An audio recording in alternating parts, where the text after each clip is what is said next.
સુરતમાં હત્યાનો સિલસિલો હજી પણ યથાવત જોવા મળી રહ્યો છે. સગા ભત્રીજાએ જ પોતાના કાકાની હત્યા કરી નાખતા સમગ્ર પંથકમાં ખળભળાટ મચી જવા પામ્યો હતો. મળતી જાણકારી પ્રમાણે સુરતમાં હત્યાના બનાવો સમયાંતરે સામે આવી રહ્યા છે. ત્યાં વધુ એક હત્યાની ઘટના સુરતના પાંડેસરા વિસ્તારમાં બની છે. પાંડેસરા પોલીસ મથકના સૂત્રો પાસેથી મળતી માહિતી અનુસાર સુડા આવાસમાં રહેતો અને મૂળ ઉત્તર પ્રદેશનો વતની દિનેશ કુમાર 1 વર્ષ અગાઉ રોજગારીની શોધમાં સુરત આવ્યો હતો. આ યુવક બાટલી બોય નજીક લુમ્સ ખાતામાં કામ કરી વતન રહેતા પરિવારને મદદરૂપ બનતો હતો. દરમિયાન વહેલી સવારે દિનેશ કુમારની ઘાતકી હત્યા કરાયેલી લાશ મળી આવી હતી. અજાણ્યા ઈસમ દ્વારા દિનેશ કુમારના મોઢાના ભાગે બોથડ પદાર્થ વડે ઘા કરી મોતને ઘાટ ઉતારી દેવામાં આવ્યો હતો. ઘટનાની જાણ થતાં પાંડેસરા પોલીસે લાશનો કબજો લઈ પોસ્ટમોર્ટમ અર્થે સુરત નવી સિવિલ હોસ્પિટલ ખાતે ખસેડી આગળની તપાસ હાથ ધરી હતી. પોલીસે આસપાસ લાગેલા સીસીટીવી ફૂટેજ અને નજીકના સંબંધીઓના નિવેદન નોંધી આરોપીને ઝડપી પાડવાના ચક્રો ગતિમાન કર્યા હતા.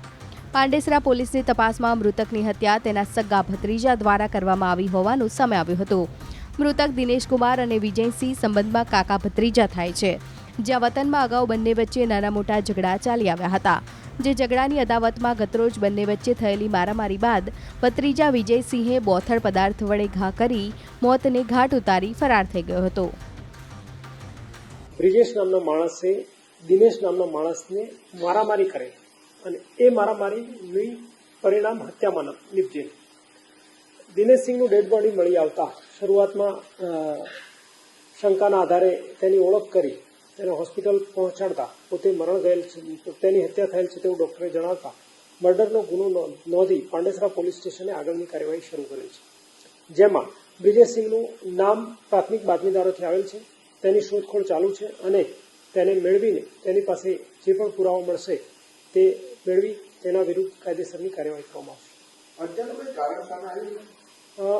જે દિનેશસિંહ છે એ મારનાર વિજયસિંહના સગા કાકા થાય છે, જેઓને ભૂતકાળમાં પોતાના વતન ઉત્તર પ્રદેશ ખાતે પણ નાની મોટી બબાળો થઈ અને ગઈકાલે રાત્રે પણ કોઈ મુદ્દે તેમની વચ્ચે તૂતુ મેમાં થઈ, જેમાંથી તેઓ બાજુમાં પડેલા ઈંટના પથ્થરનો ઉપયોગ કરેલો અને ઈંટનો પથ્થર મારતા દિનેશસિંહ નામના માણસનું મરણ ગયેલ છે.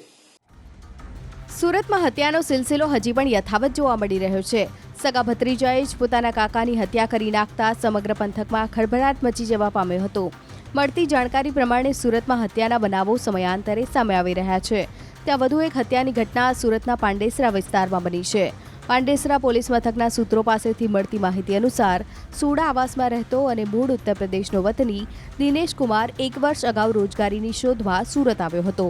આ યુવક બાટલી બોય નજીક લુમ્સ ખાતામાં કામ કરી વતન રહેતા પરિવારને મદદરૂપ બનતો હતો. દરમિયાન વહેલી સવારે દિનેશ કુમારની ઘાતકી હત્યા કરાયેલી લાશ મળી આવી હતી. અજાણ્યા ઈસમ દ્વારા દિનેશ કુમારના મોઢાના ભાગે બોથડ પદાર્થ વડે ઘા કરી મોતને ઘાટ ઉતારી દેવામાં આવ્યો હતો. ઘટનાની જાણ થતાં પાંડેસરા પોલીસે લાશનો કબજો લઈ પોસ્ટમોર્ટમ અર્થે સુરત નવી સિવિલ હોસ્પિટલ ખાતે ખસેડી આગળની તપાસ હાથ ધરી હતી.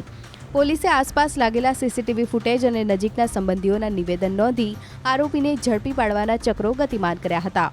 પાંડેસરા પોલીસની તપાસમાં મૃતકની હત્યા તેના સગા ભત્રીજા દ્વારા કરવામાં આવી હોવાનું સામે આવ્યું હતું. મૃતક દિનેશ કુમાર અને વિજયસિંહ સંબંધમાં કાકા ભત્રીજા થાય છે. જ્યાં વતનમાં અગાઉ બંને વચ્ચે નાના મોટા ઝઘડા ચાલી આવ્યા હતા. જે ઝઘડાની અદાવતમાં ગતરોજ બંને વચ્ચે થયેલી મારામારી બાદ ભત્રીજા વિજયસિંહે બોથડ પદાર્થ વડે ઘા કરી મોતને ઘાટ ઉતારી ફરાર થઈ ગયો હતો.